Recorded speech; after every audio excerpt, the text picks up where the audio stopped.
Lafa vahoafa kosa indray afaka mametraka vola eto Madagasikara amin'ny alalan'ny postra malagasy ireo diaspora any ivelany manomboka izao araka izany ary dia misokatra ho an'ny daholobe ny digital center eo Antaninarenina fanampiana ireo tanora malagasy amin'ny fiariana ara-teknôlôjia anisan'ny tolotra vaovao nomeny postra malagasy ho an'ny mpanjifa ao anatin'ny fanamariana andraisam-pirenena ho an'ny postra malagasy tamin'ity taona ity izany fandraisana midray eo amin'ny sariny ifitranaiza.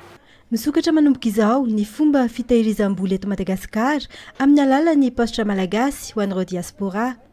Tolotra vaovao omeny postra malagasy ny tsinjo diaspora ho famaliana ny etaetan'ireo mpanjifa. Tsy mijanona amin'izay ihany anefa fa afaka mandray vola avy any ivelany amin'ny alalan'ny RIA sy ny postra malagasy ihany koa ny mpanjifa. Ny malagasy dia te hametraka vola aty ary mitaraina fa hoe mametraka vola aty mandeva vola aty dia hoe ino mba tehirizy ao.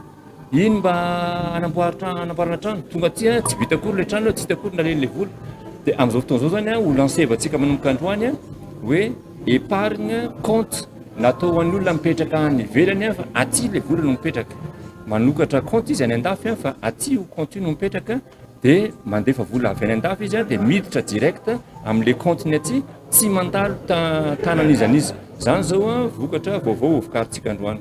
Faharoa manaraka an'izany dia misy koa le fifanarahana miaraka amin'le hoe fantatsika misy an'ilay hoe RIA. Io RIA io dia société anankiray opérateur anankiray misehatra amin'le fifandefasam-bola iraisam-pirenena. Sahala amin'ny hoe Western Union reny no fantatsika fa io RIA io koa dia tena ngeza be dia ngeza be. Nomena atosika manokana ny tanora liana amin'ny sehatry ny teknôlôjia.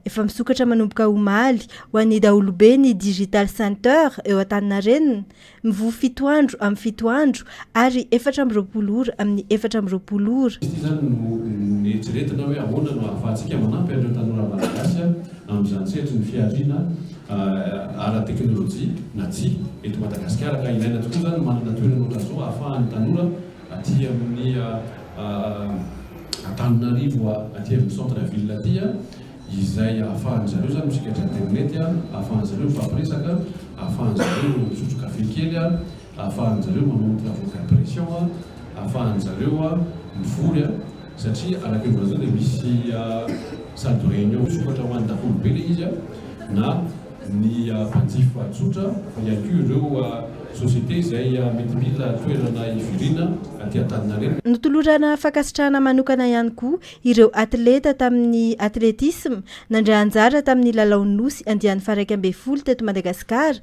nandritra ny fanamariana ny andro iraisam-pirenena ho an'ny postra malagasy omaly teto Antaninarenina.